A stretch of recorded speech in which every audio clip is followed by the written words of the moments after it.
Post-polio syndrome.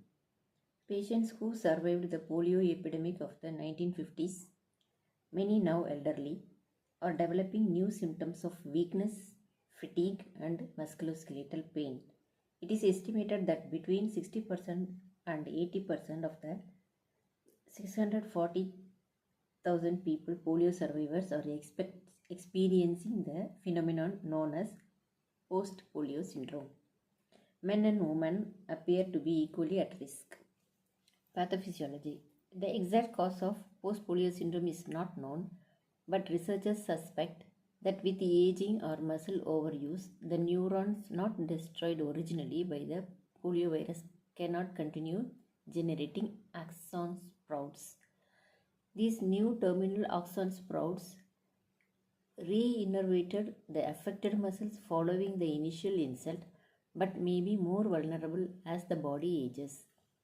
Assessment and diagnostic findings. No specific diagnostic test exists for this syndrome. The clinical diagnosis is made on the basis of the history and physical examination and exclusion of other medical conditions that may be causing the new symptoms. Patients report a history of paralytic poliomyelitis with partial or complete recovery of function with a plateau of function for at least 10 years and then the recurrence of symptoms. Management. No specific medical or surgical treatment is available for this syndrome. Nursing interventions are aimed at slowing the loss of strength and maintaining the patient's physical, psychological, and social well-being. Patients need to plan and coordinate activities to conserve energy and reduce fatigue. Rest periods should be planned and assistive devices used to reduce weakness and fatigue.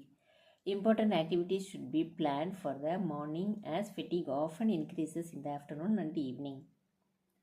Pain in muscles and joints may be a problem. Non-pharmacologic techniques such as application of heat or cold are most appropriate because these patients tend to have strong reactions to medications. Maintaining a balance between adequate nutritional intake yet avoiding excess calories that can lead to obesity in the sedentary group of patients is the challenge. Pulmonary hygiene and adequate fluid intake can help with airway management. Several interventions can improve sleep, including limiting caffeine intake before bedtime and assessing for nocturia. If nocturia is the issue, the patient needs to be evaluated for obstructive sleep apnea.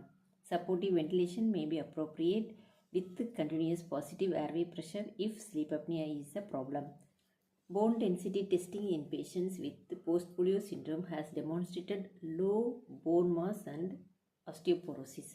Thus, the importance of identifying risk, preventing falls, and treating osteoporosis must be discussed with patients and families. The nurse also needs to remind patients and family members of the need for health promotion activities and health screening. Thank you.